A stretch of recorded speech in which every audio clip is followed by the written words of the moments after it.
हिमाचल प्रदेश के विधानसभा क्षेत्र शाहपुर में गुरुवार को कांग्रेस की ओर से रैत में जनसभा का आयोजन किया गया। कांग्रेस के स्टार प्रचारक और राजस्थान के पूर्व उप मुख्यमंत्री सचिन पायलट ने कहा कि हिमाचल की भाजपा सरकार हर समय डबल इंजन की बात कर लोगों को गुमराह करती है।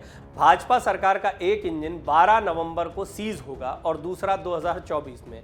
उन्होंने कहा कि भाजपा ने 8 साल में कुछ काम नहीं किया है। भाजपा ने केवल जनता को लूटने का काम किया है। इन 8 सालों में महंगाई ज्यादा हुई है। गैस सिलेंडर 1200 रुपए का हुआ है। पायलट ने कहा कि भाजपा के शासनकाल में अमीर और अमीर होता गया और गरीब की हालत अब ऐसी हो गई है कि एक वक्त का खाना भी वो अपने परिवार को नहीं खिला पा रहे हैं। कांग्रेस कार्यकाल में मनमोहन सरकार ने 10 साल तक देश में काम किया और 14 करोड़ लोगों को गरीबी रेखा से ऊपर लेकर आए। उन्होंने कहा कि कांग्रेस ने मनरेगा का कानून बनाया और खाद्य सुरक्षा का कानून बनाया। इसी के साथ शिक्षा का अधिकार भी जनता को दिया और सूचना का अधिकार भी लोगों को दिया। भाजपा सरकार ने देश की जनता को जीएसटी और नोटबंदी दी।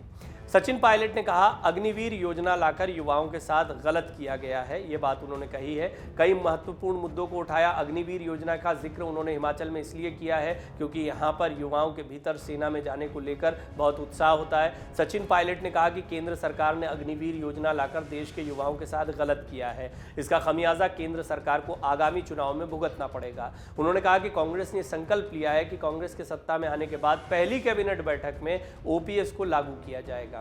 पायलट ने कहा, काम किया होता तो पीएम मोदी को बार बार न आना पड़ता।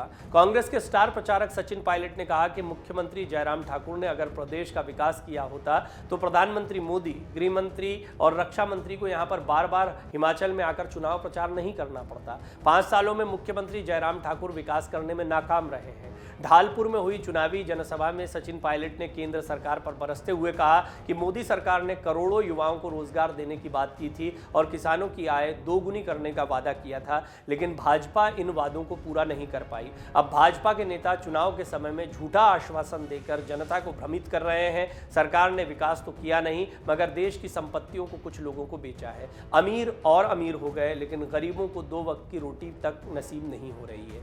मोदी सरकार में पिछले 8 साल में गरीब और अमीर की खाई और गहरी हुई है। उन्होंने कहा कि 12 नवंबर को हाथ के साथ का बटन ऐसा दबाएं कि उन्हें बटन की आवाज जयपुर तक सुनाई दे। उन्होंने भरोसा दिया कि कांग्रेस की सरकार अपनी पहली कैबिनेट में ओपीसी को लागू करेगी। हिमाचल में चुनाव प्रचार का शोर थमा है। अब डोर टू डोर प्रत्याशी जाएंगे। हिमाचल प्रदेश विधानसभा चुनाव के लिए गुरुवार शाम 5 बजे से प्रचार का शोर थम गया। अब प्रचार थमने के बाद मतदान के दिन से पहले तक सभी प्रत्याशी 3 समर्थकों के साथ बिना किसी शोर शराबे के डोर टू डोर संपर्क कर सकते हैं। इसी के साथ ही संबंधित विधानसभा क्षेत्र में मौजूद गैर मतदाता स्टार प्रचारकों और राजनीतिक हस्तियों का बाहर जाना शुरू हो गया है। प्रचार के अंतिम दिन सत्तारूढ़ भाजपा और मुख्य विपक्षी दल कांग्रेस से लेकर निर्दलीय प्रत्याशियों ने चुनाव प्रचार में पूरी ताकत झोंकी है। हिमाचल प्रदेश विधानसभा चुनाव के लिए हिमाचल के 68 विधानसभा क्षेत्रों में कुल 413 प्रत्याशी चुनाव मैदान में हैं। 12 नवंबर को होने वाले चुनाव में इनके भविष्य का फैसला होगा। प्रदेश भर में 7,881 मतदान केंद्रों में मतदान होगा। 8 दिसंबर को नतीजे आएंगे। गुजरात के भी नतीजे आना है, लेकिन ये बहुत ही महत्वपूर्ण चुनाव इसलिए माना जा रहा है क्योंकि एक रिवाज की बात कही जाती है। हिमाचल प्रदेश का एक रिवाज रहा है, एक बार बीजेपी एक बार कांग्रेस। लिहाजा यहाँ पर कांग्रेस को बहुत ज़्यादा उम्मीदें हैं। उनका ये प्रियंका गांधी ने भी अपनी रैलियों में इस बात को कहा है कि रिवाज को बरकरार रखिए, यानी जिस तरीके से एक बार कांग्रेस को मौका देते हैं, एक बार बीजेपी को मौका देते हैं, अब बारी कांग्रेस की है तो कांग्रेस को मौका दीजिए। कई ओपिनियन पोल्स इस पर आ चुके हैं। हालांकि ओपिनियन पोल्स और नतीजों में बहुत फ़र्क होता है। एग्जिट पोल्स भी आएंगे अभी, लेकिन इस सब के बीच में इस बात से इनकार नहीं किया जा सकता है कि कांग्रेस इस वक्त उत्साहित दिखाई दे रही है। हिमाचल की जीत और गुजरात में प्रदर्शन, दोनों ही जीत, चाहे गुजरात में जीतते हैं हारते हैं, लेकिन हिमाचल वो राज्य है जहां पर कांग्रेस को ज़्यादा उम्मीदें हैं बनिस्बत गुजरात के। गुजरात में आम आदमी पार्टी ने भी अपनी ताल ठोकी है। यहाँ पर उतना प्रचार का जोर देखने को नहीं मिला कांग्रेस का जितना हिमाचल में जोर लगाया था। ये बात भी थी कि 12 नवंबर को ही मतदान होना था, लिहाजा पूरी ताकत को पहले यहाँ पर झोंका गया, सारी प्लानिंग यहाँ के लिए की गई। निश्चित तौर पर अब रुख जितने बड़े नेता हैं वो गुजरात का करेंगे और अशोक गहलोत जैसे नेताओं को पहले गुजरात की कमान दे रखी है। लेकिन सचिन पायलट, जो कि अभी राजस्थान की पॉलिटिकल क्राइसिस में आपने देखा सचिन पायलट, अशोक गहलोत सामने थे, वो हिमाचल में भी स्टार प्रचारकों की सूची में शामिल थे। जब उन्हें हिमाचल में जनता के बीच में बोलने का मौका मिला तो उन्होंने जमकर अपनी भड़ास मोदी सरकार पर निकाली और साथ ही साथ उन्होंने ये जो महत्वपूर्ण बात कही कि अगर मुख्यमंत्री जयराम ठाकुर ने विकास किया होता तो प्रधानमंत्री मोदी, गृह मंत्री अमित शाह और रक्षा मंत्री राजनाथ सिंह को हिमाचल में आकर उनके लिए प्रचार नहीं करना पड़ता, वो खुद अपने दम पर अपना प्रचार कर लेते। लेकिन हिमाचल का मिजाज कुछ ऐसा रहा है, ये एक ऐसा पहाड़ी राज्य है जहां पर सत्ता परिवर्तन हमेशा से होता आया है।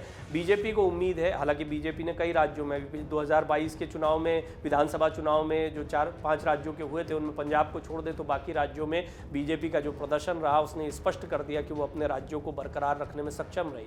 उत्तर प्रदेश में 37 साल बाद ये करिश्मा किया, उनको उम्मीद है कि वो हिमाचल प्रदेश में करिश्मा कर पाएंगे। रिवाज टूटेगा, बीजेपी फिर से आ जाएगी। ओपिनियन पोल भी कुछ इस ओर इशारा कर रहे हैं, लेकिन कुछ एक ओपिनियन पोल है जो कांटे की टक्कर बता रहे हैं और कांग्रेस को ये पूरी उम्मीद है कि रिवाज बरकरार रहेगा और इस बार कांग्रेस आएगी।